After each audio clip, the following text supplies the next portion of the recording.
Hello everyone, welcome to my update US gossip channel. Kody Brown never expected the walls to finally close in on him, but the entire Brown family could feel something shifting the moment a thick, dusty manila envelope slid across the kitchen table at Robin's Flagstaff rental, landing with a heavy thud that echoed like a warning shot through the house. It was Christine who delivered it, jaw tight, eyes fierce, saying only, "You might want to sit down, Kody," before stepping back and watching the panic flicker behind his eyes as Janelle folded her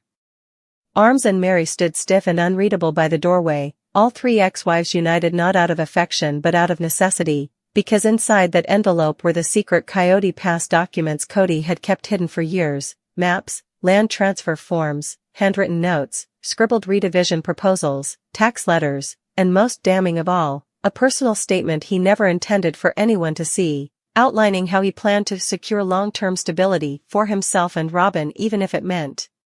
financially starving out his other wives. The air grew heavier as Kody swallowed hard, claiming he didn't know what this was even though the handwriting was unmistakably his, and as he reached for the envelope, Christine slapped her hand down first, snarling, "You don't get to hide things anymore," sending him retreating back into his chair as though someone had cut the strings holding him upright. And suddenly he didn't look like the self-proclaimed family patriarch, just a man cornered by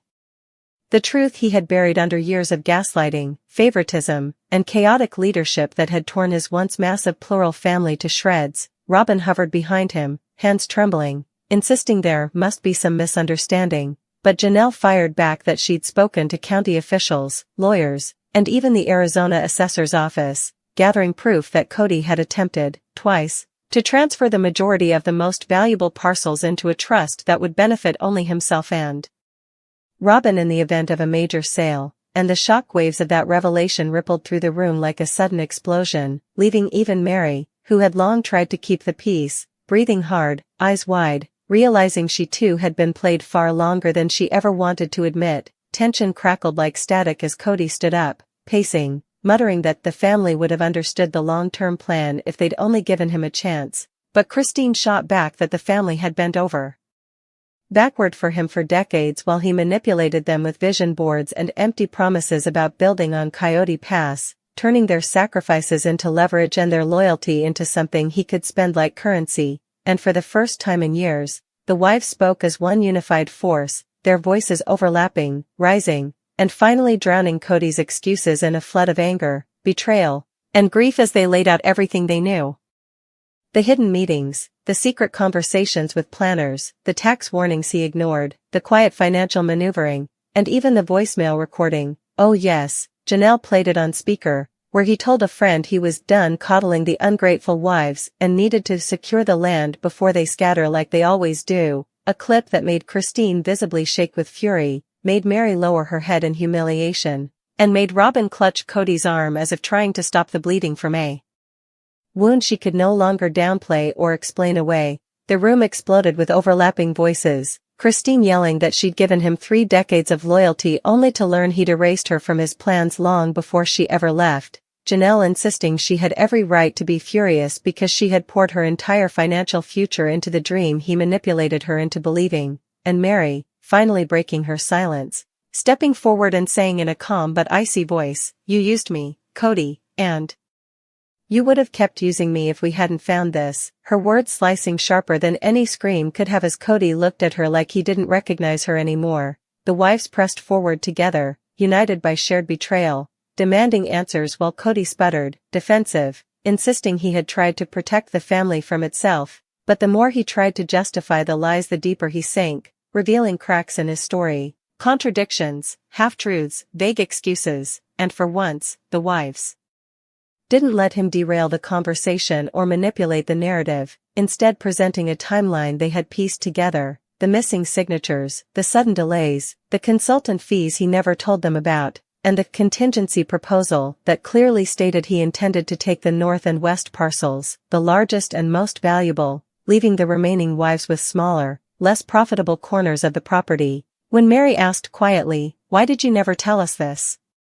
Kody's answer, "Because you would have fought me," landed like a bomb, confirming everything they feared and proving everything he had denied for years. And suddenly the emotional dam burst as Christine's voice cracked, confessing she felt stupid for believing him, Janelle blinked furiously to keep her tears from falling, and even Meri wiped her eyes as Robin whispered, "Kody, why?" sounding hollow, shaken, and painfully aware that she too hadn't known the full scope of his plan. At that moment the entire Brown dynamic shifted, the power balance shattering as the wives, once divided by jealousy, suspicion, and decades of emotional manipulation, stood shoulder to shoulder for the first time in their lives, realizing they were stronger when united and devastating when aligned against the man who had always counted on their mistrust of one another to maintain control. Kody, feeling the ground beneath him crumble, tried desperately to salvage his image, claiming everything had been discussed in theory, but Christine slammed down a highlighted portion of a document showing his signature authorizing a preliminary land value analysis, one that excluded every wife except Robin, and Kody froze, eyes darting wildly as though searching for an escape hatch that didn't exist, his silence louder than any confession. Janelle leaned forward, boy steady, telling him the assessor had confirmed he visited the office alone multiple times, asking questions about partition options and liquidation under a two-party marriage framework, something that stunned even Robin, who had insisted she'd never asked for special treatment. But the evidence told a different story, one in which Kody had been preparing for an exit strategy long before the family ever split, and the rage in the room became a living thing, pulsing, expanding, filling every corner like smoke from a long smoldering fire that had finally been exposed to oxygen. Emotions collided, betrayal, heartbreak, vindication, until Janelle suddenly took a deep breath and said something none of them expected, "We're done letting you control the narrative. We're taking this to mediation," instantly flipping Kody's world upside down because for years he had banked on their reluctance to challenge him legally, their desire to keep the family's image intact. But now the wives were past the point of caring about optics, realizing the only way to reclaim their futures was to confront the fallout head-on, and Christine agreed, insisting they not only deserved compensation but the truth to be public because Kody had been lying on camera for years. Meri, quiet but resolute, said she wanted her name cleared from every lie he told about her being clingy or delusional, revealing that she too had been compiling receipts, messages, financial records, screenshots, to prove she had been misrepresented for years. The wives, emboldened by one another, outlined their plan to expose the entire land scandal if necessary, and Kody panicked, spinning, pacing, pleading with them not to destroy the family, but Christine snapped, "You already did that," her voice breaking not from weakness but from decades of suppression finally uncoiling into strength. The confrontation stretched late into the night, the documents fanned across the table like pieces of a puzzle that finally revealed the full picture. Kody had planned to secure Coyote Pass for himself and Robin alone, leaving everyone else severed from the dream they spent years sacrificing for, and the wives, exhausted but empowered, realized they no longer needed him, no longer feared him, no longer believed the version of reality he had constructed around them. By sunrise, Kody sat alone at the table, head in his hands as the wives walked out together, united in purpose, leaving behind the man who had always believed the family could not survive without him, unaware that the greatest twist of all was that the wives' unity, born from betrayal, would become the very force that finally liberated them from the chaos he'd spent years creating, proving that truth, once revealed, can destroy a patriarch but rebuild a sisterhood stronger than ever before.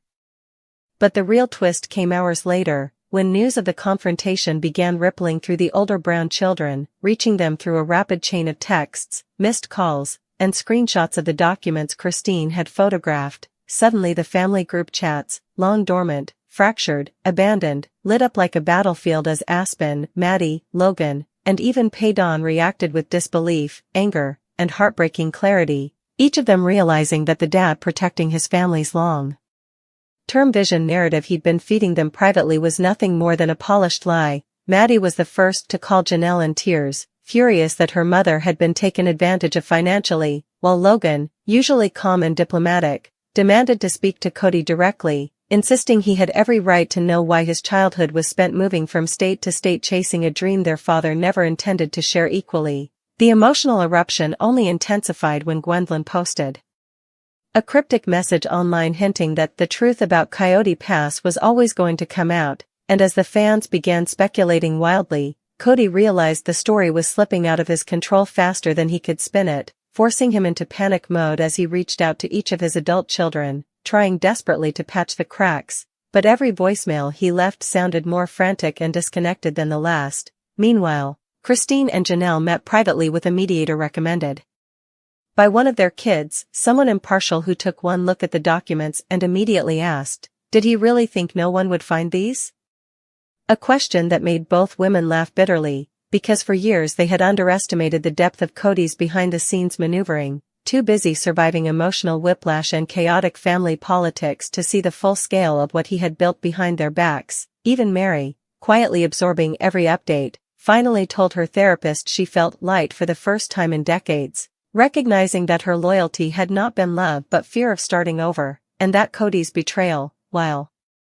devastating, was also a strange kind of liberation she hadn't dared hope for. Robin, meanwhile, spiraled between denial and rage, feeling both betrayed by KODY for keeping secrets from her and exposed by the wives who no longer tiptoed around her feelings, and the weight of public scrutiny only added pressure as she realized the narrative she once used to defend herself, claiming she never wanted special treatment, was now collapsing under hard evidence. The family's inner circle buzzed with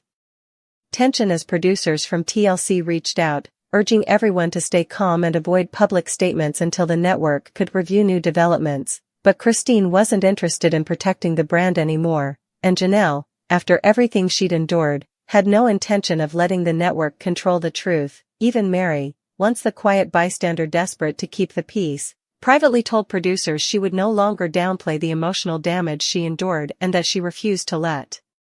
the show paint her as the lonely ex-wife pining for a man who never wanted her, a line she declared dead and buried. As the pressure mounted, the wives met once more, this time at a neutral cafe in Flagstaff, looking less like exes of the same man and more like a united front preparing for battle, sharing documents, planning statements, strategizing next steps, and reaffirming that they were done being isolated, manipulated, or pitted against one another, realizing that for the first time in